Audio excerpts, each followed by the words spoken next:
സുൽത്താൻ Haitham bin താരിഖിന്റെ ദ്വിദിന സന്ദർശനത്തിന്റെ ഭാഗമായി ഒമാനും റഷ്യയും വിസ ഇളവ് ഉൾപ്പെടെ 9 പ്രധാന കരാറുകളിൽ ഒപ്പുവെച്ചു. പരസ്പര വിസ ഇളവ്, ഇരു രാജ്യങ്ങളും തമ്മിലുള്ള യാത്ര ലഘൂകരിക്കൽ, ജനങ്ങൾ തമ്മിലുള്ള ബന്ധം കൂടുതൽ മെച്ചപ്പെടുത്തൽ എന്നിവയാണ് കരാറിൽ ഉൾപ്പെടുന്നത്.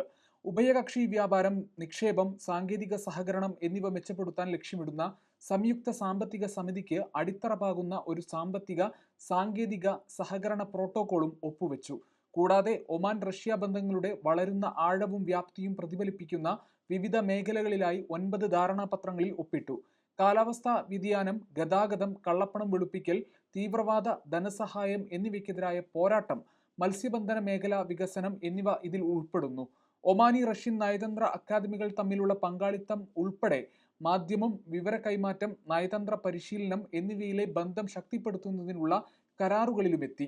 റഷ്യൻ പ്രസിഡന്റുമായി സുൽത്താൻ ഹൈത്തം ഉഭയകക്ഷി ചർച്ചകൾ നടത്തി. മോസ്കോയിലെ ക്രെംലിൻ കൊട്ടാരത്തിലായിരുന്നു കൂടിക്കാഴ്ച. സന്ദർശനത്തിന് മുന്നോടിയായി വികസിപ്പിച്ചെടുത്ത കരാറുകളുടെ ഒരു പാക്കേജ് അതുവഴി ഉഭയകക്ഷി ആശയവിനിമയങ്ങൾ പുരോഗമിക്കുന്നുണ്ടെന്ന് അദ്ദേഹം പറഞ്ഞു. കഴിഞ്ഞ കാലയളവിൽ ഇരു രാജ്യങ്ങളും തമ്മിൽ ശക്തവും നല്ലതുമായ ബന്ധം കെട്ടിപ്പടുക്കുന്നതിലാണ് റഷ്യൻ പ്രസിഡന്റുമായുള്ള ചർച്ചകൾ ശ്രദ്ധ കേന്ദ്രീകരിച്ചതെന്ന് സുൽത്താൻ വിശദമാക്കി.